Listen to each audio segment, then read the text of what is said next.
कैसे हो बच्चों? मज़े में हो? दिवाली वैकेशन के बाद हमारा दूसरा सेमेस्टर शुरू हो रहा है और आप सबने अभी तक क्या किया? क, ख, ग ये सारे व्यंजन किए और आ, ई ये सारे स्वर किए और उन स्वरों को और व्यंजन को अच्छी तरह से समझने के लिए मैंने बहुत सारी एक्टिविटी आपको करवाई ताकि हिंदी आपको थोड़ा थोड़ा लिखना आ जाए और आप उसे पहचान सको।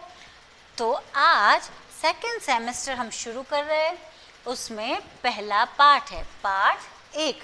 तो क्या है बच्चों, अब छोटे छोटे पाठ आएंगे और उस पाठ से आपको सब याद रखना है और इस प्रकार उसके क्वेश्चन के आंसर आपको लिखने हैं। देखिए, आज हम पढ़ेंगे पाठ 1।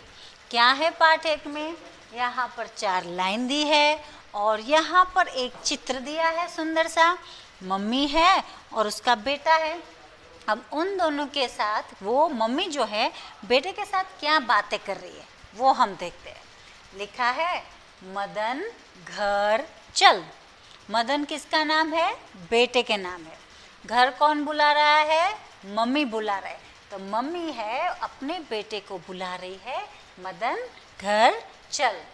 बस पर घर चल, वो कह रही है कि बस में बैठ के घर चलो, घर दूर होगा। तो देखो यहाँ पर एक बस का चित्र दिखाई दे रहा है। तो मम्मी कह रही है कि मदन घर चल और बस पर घर चल। बस पर मतलब बस में बैठकर घर चल, सड़क पर मत चल। सड़क पर नहीं चलना चाहिए, वहाँ बसें चला करती है, तो हमें सड़क पर नहीं चलना चाहिए। अगर बच्चों को ये बात नहीं मालूम होती तो मम्मी उसे बताती है कि सड़क पर मत चल। फिर मम्मी क्या कह रहे? इधर आ, मेरे पास आ जा। तो इन 4 लाइनों से हम क्वेश्चन बनाएंगे। क्या क्वेश्चन बन सकता है? मदन को घर कौन बुला रहा है? तो आप लिखेंगे मदन की माँ मदन को घर बुला रही है। मदन घर कैसे जाएगा?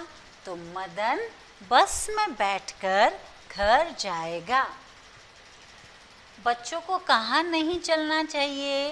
तो बच्चों को सड़क पर नहीं चलना चाहिए। अथवा तो मैं ये भी क्वेश्चन पूछ सकती हूँ कि माँ मदन को कहाँ चलने से रोक रही है? तो आप लिखेंगे माँ मदन को सड़क पर चलने से रोक रही है। अब इसी की हम फिलिंग द ब्लैंक्स भी बना सकते हैं। कैसे बनाएंगे? जैसे कि मदन को डैश घर बुला रही है, तो आप डैश में क्या लिखोगे? माँ लिखोगे। मदन को माँ घर बुला रही है। फिर मदन घर डैश में बैठकर जाएगा। किस में बैठकर? बस में। तो आप क्या लिखेंगे? मदन घर पर बस में बैठकर जाएगा। सड़क पर मत चल, उससे हम क्या फिलिंग द ब्लैंक्स बनाएंगे? माँ मदन को डैश पर चलने से रोक रही है, तो माँ मदन को सड़क पर चलने से रोक रही है। तो ये था हमारा पाठ 1, है ना? छोटा सा पाठ, मज़ा आया ना?